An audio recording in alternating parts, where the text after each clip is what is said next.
Hello, and welcome to the Once Again podcast. We are your hosts, Ashley and Jason. In this episode, we will be celebrating the spooky season by looking at the 2005 film Twitches. In this series, we won't be doing a deep analysis of the film, or giving a bunch of behind-the-scenes facts, but rather giving our impressions of the overall film and giving a score to the film. So light your candles, prepare your seance, and enjoy this episode.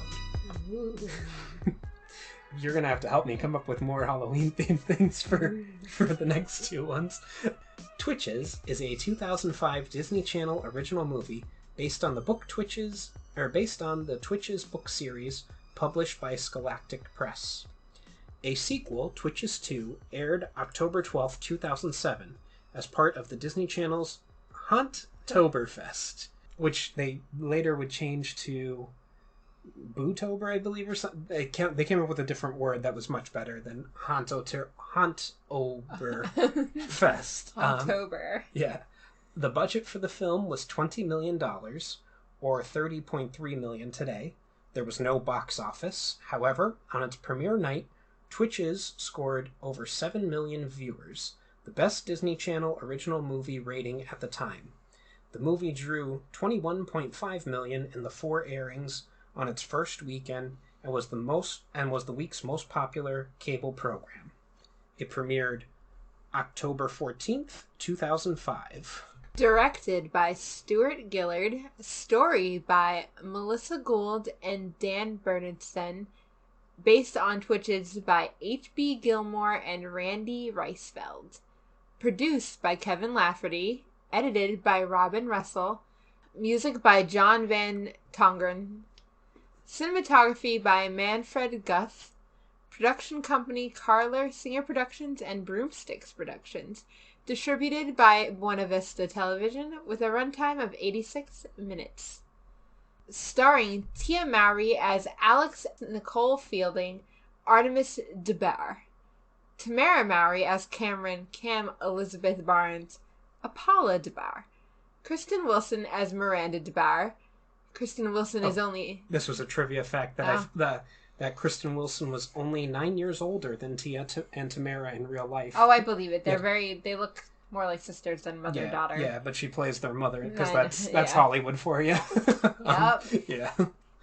Sorry, go on. David Ingram as Aaron DeBar, Patrick Fabian as Thantos DeBar, Jennifer Robertson as Ileana Warburton, Pat Kelly as Karsh Warburton, Jessica Greco as Lucinda Carmelson, Jackie Rosenbaum as Beth Fish, Arnold Pinnock as David Barnes, Karen Holness as Emily Barnes, Jessica Feliz as Nicole Carmelson. Very good. Yeah. Lots of names there. Lots of names, yeah. Sorry. So let's dive into the plot. Which, I'll say before we dive into the plot, the name Ileana, I really hate the way the capital I's are capitalized in like text documents, that they, particularly when a lowercase L follows it. Because it just looks like 2 L's. Yeah, it just looks like 2 lowercase L's. It always throws me for a loop whenever I'm looking at a name like that. I wish they would do like the capital I's with the 2 Roman, feet, on them. But, what are you gonna do? It's because you're using Arial. If you use different... Oh, well then it's my fault. I'll have to change my font next time. There are fonts that do keep feet in there. Well, that's what it's called when there's little bits at the end. Well, the more you know. Hi, I'm an English major and I work at a library. I know way too much about fonts. I told Ashley earlier in the evening, off recording, that she needs to go on Jeopardy at some point, because when I play Jeopardy at home, granted I'm playing it at home, so I'm in a much more relaxed environment than the contestants are, but I do fairly well. It's because I know a bunch of random facts. Ashley knows even more random facts than I do, so I think she needs to audition for Jeopardy at some point. No, see, I just spew what my dad knows. My dad needs to do this, because my dad will, spew whatever facts. I've literally won, random gift cards from, at a grocery store once, because they asked me a random fact about a Super Bowl, because it was right before the Super Bowl, and I was like, my dad was just talking about that the other day, so I knew the fact. It was something about who's the oldest current person who's won, like, quarterback that's run, and I was like, I don't know. Tom Brady, I would imagine. Maybe At Brett the time, Favre? it wasn't Brady, so that I was like, I know this answer. Well, I would imagine either Brett Favre or Peyton Manning. It was Peyton. Peyton Manning, okay. Yeah. At the time. I'm pretty sure it is Tom Brady now, but... Yeah, I'm not going to cut any of this out because we're kind of sidetracking here because neither one of us really like this movie. Spoilers for... Here's the thing, I have a lot of nostalgia for this movie too, but it doesn't work as well because... It just doesn't. Yeah. We talked about this. Yeah. This movie has so much potential in what the plot is, and it's just like, oh, man. Yeah. As you'll see in my summary here, I don't have a single note because I didn't think anything was worthy of being like, yeah. I mean, there's some funny things that happen, and there's some interesting things, but again, it's all very like, maybe if it was different people acting, like, we'll get into it, you know. So let's dive into the plot. Magical twins are separated at birth by their protectors Karsh and Ileana when the darkness attacks their home world of Coventry and kills the twins' father through a war that is going on. They're survived because their father Aaron gave all his magic to the twins, and whenever they are together, they are safe. Their combined power is enough to fend off the darkness. For their protection, Karsh and Ileana flee Coventry and hide the twins safely in a non-magical dimension, Earth. Carmen, or Apollo, grows up in an upper-class family and becomes a social butterfly. She wears a sun amulet and always wakes with the sunrise. She likes to draw and unknowingly draws extremely realistic pictures of Coventry and her birth mother, Miranda, which this was in our Halloween Town recording. I was referring to drawings.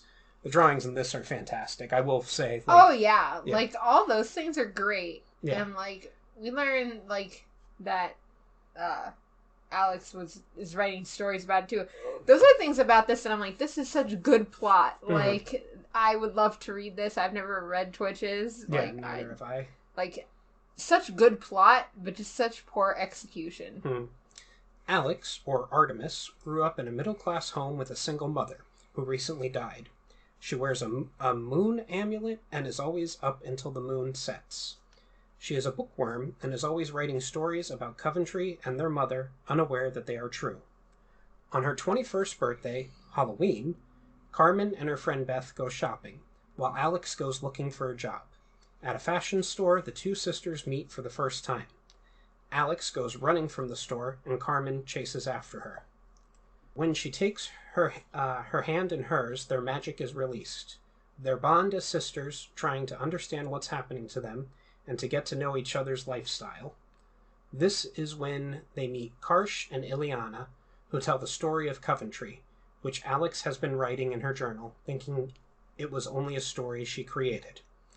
Alex doesn't want to take any part in restoring Coventry's light, and leaves with Carmen. Camryn. Camryn. I would just say Cam, too. Yeah. Or Cammy. Yeah, okay. Cam manages to convince Alex to stay, and the two bond and manage to cast a few spells, most of which cause something bad to happen to Karsh. Which, that was kind of funny. Like, I love that. Yeah, especially the paint can one. That one was pretty good. But again, like, Karsh and Ileana are like, they're not really taking this seriously, and I'm like, yeah, because this movie doesn't really play up enough of, like, this is dire straits. We need to go. Yeah.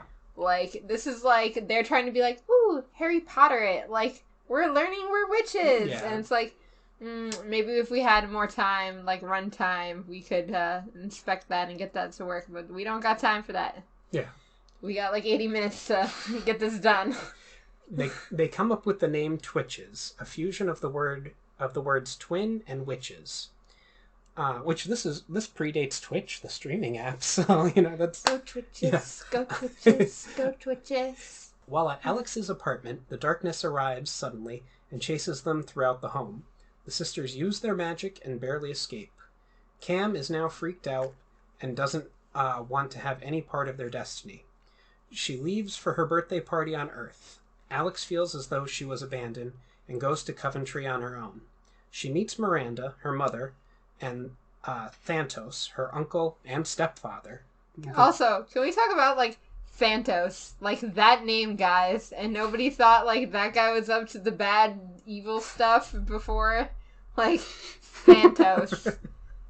Yeah. Close to Thanatos. Yeah, the Greek god. The Greek god of death. Yeah. Yeah. Mm-hmm. Nobody thought anything about this name. Well, that's also where Thanos from Marvel Comics gets his name. Yeah. Yep. Nobody thought anything about this. It's I get it's another universe, but Yeah, agreed. While at Cam's party, the darkness once again attacks. She realizes who the darkness is, Thantos, and goes to her sister and mother after Karsh and Ileana were swallowed up by Thantos. She makes it there just as Thantos arrives. Then it is revealed that Thantos is really the darkness and swallows Miranda. He killed the girl's father, his own brother. Alex and Cam combine their magic of light and love to destroy Thantos. They restore Coventry's light and return to Cam's home, along with Miranda, Karsh, and Ileana to have cake. The movie ends with the sisters cheering, "Go Twitches, go Twitches, it's our birthday, it's our birthday." And that's all I really have on the plot. I have a few notes here that it is revealed that Alex's real name is Artemis and Cam's real name is Apollo. It is likely that they are named after the Greek Olympian twins Apollo and Artemis. But on the contrary, Apollo is a boy. Another allusion to the Olympian twins is that Artemis is the goddess of the moon, while Artemis wears a moon amulet, and Apollo is the god of the sun, where Cam, or Apollo, wears the sun amulet. Thantos is also derived from Thanatos, the Greek god of death. And then there was also a deleted scene where their mother's amulet disappeared, and it was like, oh, our real work now begins, like setting up a sequel. So that's all I have about the plot. I know. You want to talk honestly, even when I was taking notes, I was like, there's just not... It's a very straightforward plot, I think. Yeah. But also, like the things that bother me are just like, okay, again, the things that I like, all the, artwork in them, thinking about Coventry and knowing about Coventry even before they're there. Yeah. But, we discussed this, that they are not good actresses at all. Yeah, I remembered them being funny because they had that popular Sister TV show. It's been years since I've seen it. Maybe it wasn't that good of a show if I went back and watched it. My dad always used to complain it was a terrible show, and I'm beginning to think my dad was right. So, I haven't seen that in a long time. But also, I remember loving this movie. Granted, I was the right age for this to be, a very good, fun movie. Yeah. So, my nostalgia clouds me a little bit on that, but, it's also not a good movie. Yeah. It has so much good potential. And I think if this was, a series... Yes. Or if this was, an adult film, if this was made on Disney Plus right now, just redone completely, I think it would be a great show. Yeah. I think it suffers from being a DCOM, to be honest. They could even they could bring back Tia and Tamera to play Ileana and Karsh. They could redo them with twins taking care of twins. Yeah. Is there anything specific from your notes that you want to talk about, or? I don't know. Because all I have left is my overall. Oh, one of my favorite things when Ileana walks through that one wall and she's like, "That was a really thick wall. This 70s wallpaper, it's gonna scar me for a while." Yeah. Dead. I was dead at that. Love that. Yeah. I know you were saying that Ileana and Karsh were just great characters, and if it had focused on them. Well, I know. That's in my overall score. Okay, get on to your overall score then. Yeah, okay. I think we're good. So I wrote down that I had the Mandela effect happen to me with this movie. I remembered it as an early 90s movie rather than an early 2000s movie, and I have to say I'm surprised that this came out in 2005, considering just how bad it is. The special effects and sets look cheap and cheesy. Can I say something to that? Yeah. I think that's because DCOMs in the 2000s were probably worse. Yeah. Because I'm telling you, it's because it's a DCOM, number one. I think that's something we have to, remember when watching things like this. This was not this wasn't even, Halloween Town was also a DCOM, but I think that's before they were really branding themselves with the DCOM name. Twitches was, in the thick of, this is a Disney Channel original movie. It's a DCOM. Aren't you excited? Yeah. And, a lot of hype went into those things. That's something that I do eventually want us to cover when we get there. Like once we're done with the Disney movies and we get back to Once Upon a Time, and then we have other things that we have planned in between. I would like one of our breaks to be covering DCOM movies. Oh, God. I think that'd be a nice series to cover. And everything gets a 5 out of 10. No, there's some that I really like the 13th Year and The Luck of the Irish. I think that's the same kid from both of those movies, actually, now that I'm thinking about it. But I liked both. And then there's that skater one that I really enjoyed, and the house with the maid that came alive. Yeah. Smart House? Yeah, Smart House. There's some that I really enjoyed. Maybe watching them now, I'd be like, wow. I feel like that would be the inevitable issue, is like, we'd be like, oh, those are some bad movies. Yeah. But getting back into my score here, the storyline is predictable and boring, and the acting is very stunted. Also, the ADR work in this film is terrible. There are scenes where the actors are saying one thing, but their lip movements do not match up with the words at all, and I'm not sure if it was laziness in the editing or if the lines were changed after filming the scene. It really surprises me how bad I thought this movie was. I remember Tia and Tamera being very funny, but I didn't laugh at a single joke they made in the entire film. In fact, the only characters to make me laugh were Karsh and Ileana, and only once or twice. In doing research for this podcast episode, I found out that Tia and Tamera were originally cast in opposite roles, but a few days before shooting, the twins switched. Perhaps this is why the acting felt so stunted in the film, that they didn't have time to properly prepare, but then why switch roles? The only thing I liked about the film were the costumes, in particular the Coventry ones, and the musical score, which I thought was very well done. I actually think a movie where Karsh and Ileana are the protagonists would have been much more interesting, with Alex and Cam as secondary protagonists. It could have been a real comedy about these two magical idiots trying to save their home world. Also, having just watched Halloween Town for the first time, I can't help but compare the two. And despite that film having 1/5 the budget of this one, it's much better. Practical effects rather than cheap CGI, acting that felt believable rather than stunted, and an overall better script. I know it must have been popular considering it had a sequel movie, but for me this was a dud, so I'm giving Twitches a 3.5 out of 10. I won't lie. Nostalgia hits me hard for this movie. I remember watching it a lot. I remember looking forward to every Halloween when it was on. I remember watching Twitches 2, but I don't remember what Twitches 2 was about, so that'll be fun to watch eventually when I'm like, oh, that's what this movie's about. I don't like the ending of this movie, to be honest, because I feel like it's like, so we're not just going back to Coventry? Like, I would go live in my magical castle. Yeah. My magical homeworld and help put it back together. That would be my goal, personally. Acting's really bad. You're right, the CGI is awful. Especially all the, like, castle scenes and the black swimming around the castle. I'm like, I don't know who did any of this. Which, that first opening shot of the castle, I was like, oh, that looks awesome. And then it starts moving in closer to it, and I was like, oh, this looks really bad. Yeah. Oh, this is just getting worse. Like, it looks epic, and then it gets terrible. Yeah.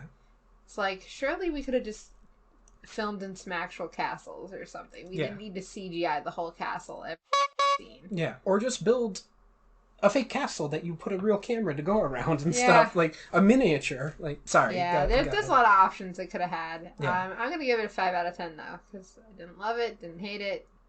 Probably would watch it again, just because I, like, hate myself, I guess. I don't know. Yeah. But yeah, I guess that's all we have to say about that, really. Yeah, this is a nice short episode. Yeah. This has been the Once Again podcast. Any questions, comments, or critiques, which I feel like we might get some critiques, given that I gave it such a low score, can be addressed to our email at onceagainpod@gmail.com. Follow us on our social media accounts, Once Again Pod, all one word, on Twitter, Instagram, and TikTok. If you'd like to contribute to the podcast, we have several tiers available on patreon.com/onceagainpod. As always, a like, follow, or share would be greatly appreciated. Thank you and have a wonderful day. And remember, we will entertain you. We will always entertain you.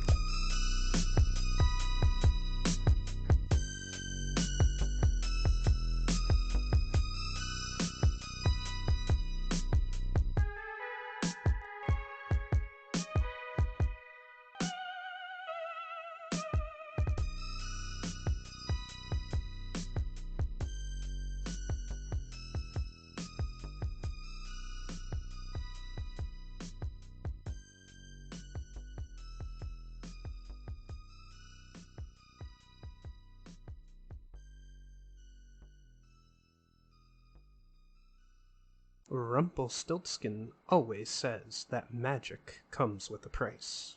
But for this price, you can get a nice piece of jewelry. Use code ONCEPOD for 10% off your first order at Unusual Magic Jewelry on Etsy. Click the link in the description.